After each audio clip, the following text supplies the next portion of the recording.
तो दोस्तों, इन दिनों दुनिया की मीडिया में सबसे ज्यादा सुर्खियों में दो ही लोग बने हुए हैं। एक हैं हमारे विदेश मंत्री डॉक्टर एस जयशंकर और दूसरे हैं तुर्की के यूएन प्रतिनिधि। अब ये दोनों चर्चा का विषय क्यों बने? वजह साफ है।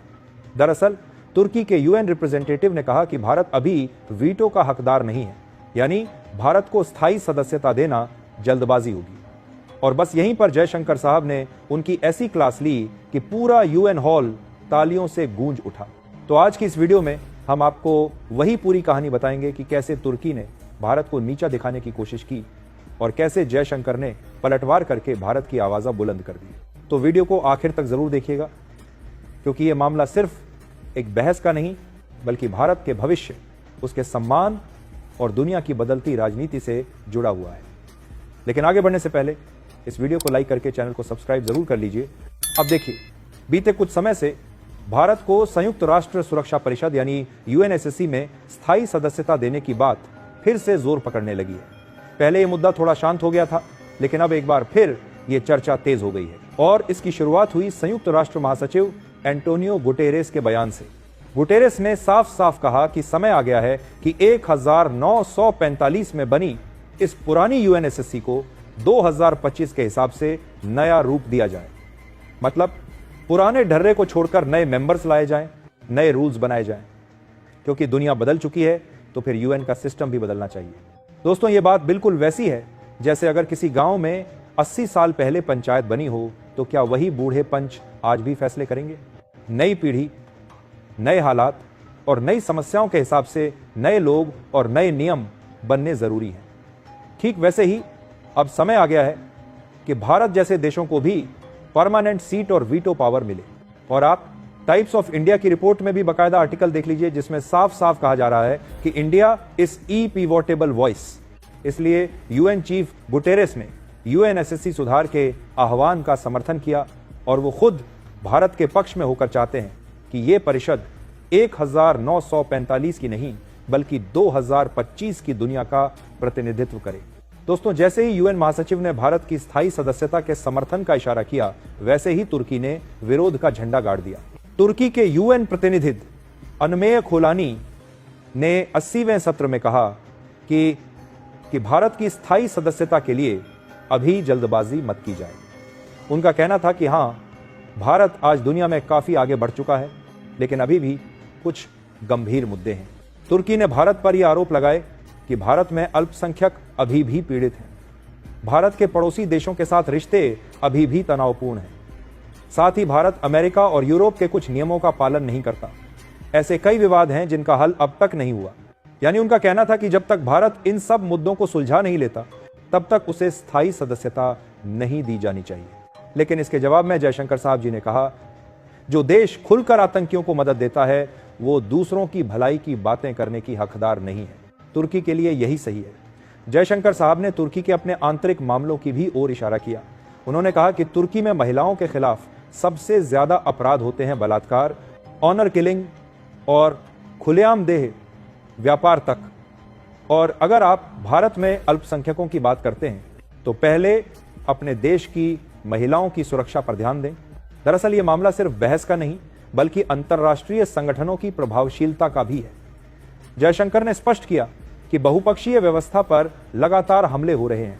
अगर इसे तुरंत सुधार नहीं किया गया तो आधुनिक विश्व व्यवस्था का आधार ही हिल जाएगा।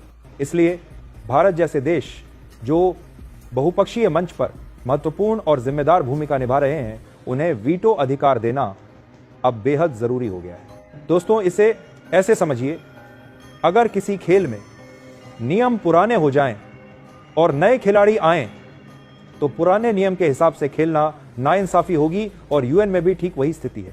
दोस्तों, जैसा कि अभी हमने देखा, तुर्की ने भारत की स्थायी सदस्यता का विरोध किया, लेकिन जयशंकर साहब ने न सिर्फ उसका जवाब दिया बल्कि पूरी बहस में भारत की ताकत और सम्मान दिखाया।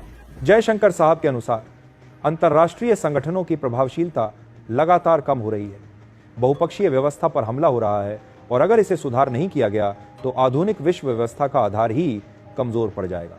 इसलिए भारत जैसे देश जो वैश्विक मंच पर जिम्मेदार और मजबूत भूमिका निभा रहे हैं, उन्हें वीटो अधिकार देना जरूरी हो चुका है। ये सिर्फ भारत के लिए नहीं बल्कि पूरी दुनिया के लिए एक संतुलित और न्यायपूर्ण निर्णय होगा। दोस्तों, इसे हम ऐसे भी समझ सकते हैं कि सोचिए, अगर एक बड़ी टीम में केवल कुछ लोग ही निर्णय लें और बाकी की राय को अनसुना कर दें तो टीम का खेल कभी संतुलित नहीं रहेगा। यूएन में भी यही हाल है। भारत जैसे देश के पास वीटो अधिकार होना चाहिए ताकि निर्णय केवल कुछ देशों के फायदे के लिए न हो, बल्कि सभी देशों के हित में सही फैसले लिए जा सके। अब वीटो पावर भारत के खातिर इसलिए जरूरी है क्योंकि वीटो पावर यानी किसी भी देश को सुरक्षा परिषद के फैसले रोकने का अधिकार। अगर किसी सदस्य देश के पास वीटो है तो वह अपने खिलाफ या अपने हितों के खिलाफ कोई भी निर्णय रोक सकता है। वर्तमान में यूएनएससी में 5 स्थायी सदस्य देश हैं जिनके पास वीटो पावर है: अमेरिका, रूस, चीन, फ्रांस और ब्रिटेन। यानी ये 5 देश मिलकर ही बड़े फैसले कर सकते हैं और अगर कोई निर्णय उनके हित में नहीं है तो वीटो के जरिए उसे रोक सकते हैं। लेकिन सवाल उठता है, भारत के पास वीटो क्यों नहीं है? इसके लिए देखा जाए तो वजह साफ है कि 1945 में जब यूएन बना था तब भारत अब जैसी वैश्विक शक्ति नहीं था। उस समय दुनिया के राजनीतिक और आर्थिक केंद्र कुछ और देशों में थे, इसलिए भारत को वीटो नहीं दिया गया। लेकिन अब 2025 के दृष्टिकोण से देखा जाए तो भारत दुनिया की चौथी सबसे बड़ी अर्थव्यवस्था, एक मजबूत सैन्य शक्ति और वैश्विक कूटनीति में अग्रणी देश बन चुका है। वीटो पावर इसलिए भारत के लिए जरूरी है क्योंकि भारत वैश्विक मुद्दों जैसे आतंकवाद, जलवायु, व्यापार और सुरक्षा में अधिक प्रभाव डाल सकता है। और जब कोई फैसला छोटे देशों के खिलाफ होगा तो भारत उसे रोककर न्याय सुनिश्चित कर सकता है। इसके अलावा दुनिया में केवल 5 देशों का नियंत्रण नहीं चलेगा, बल्कि भारत जैसे देशों को भी निर्णय में बराबरी का हक मिलेगा। तुर्की नहीं चाहता कि भारत को यह पावर मिले, लेकिन उनका मुंह बंद करने के लिए जयशंकर साहब ने यह भी साफ किया कि अंतर्राष्ट्रीय मंच पर आरोप लगाने से पहले हर देश को अपने देश की समस्याओं की जिम्मेदारी लेनी चाहिए। तुर्की ने भारत पर आरोप लगाए, लेकिन अपने गिरेबान में हाँकना जरूरी है। यानी पहले अपने देश में क्या हाल है ये देखो, फिर दूसरों की आलोचना करो। अंत में दोस्तों, यही संदेश है, भारत अब वैश्विक मंच पर सम्मान और जिम्मेदारी दोनों के साथ कदम रख रहा है। वीटो अधिकार केवल सत्ता का नहीं, बल्कि एक न्यायपूर्ण, संतुलित और प्रभावी बहुपक्षीय व्यवस्था का प्रतीक है। फिलहाल दोस्तों, इस पूरी बहस से साफ हो गया है, विश्व में भारत की आवाजें अब अनसुनी नहीं की जा सकती। बाकी आप लोगों को क्या लगता है, भारत को वीटो पावर मिलनी चाहिए या नहीं? अपनी राय कमेंट बॉक्स में जरूर बताएं और इस वीडियो को एक लाइक करके अपने मित्रों तक शेयर जरूर करें ताकि उन्हें भी जानकारी मिल सके। इसी तरह और भी नॉलेजेबल वीडियो देखने के लिए चैनल को सब्सक्राइब करके बेल आइकन को ऑल पर जरूर सेलेक्ट करें। जय श्री राम।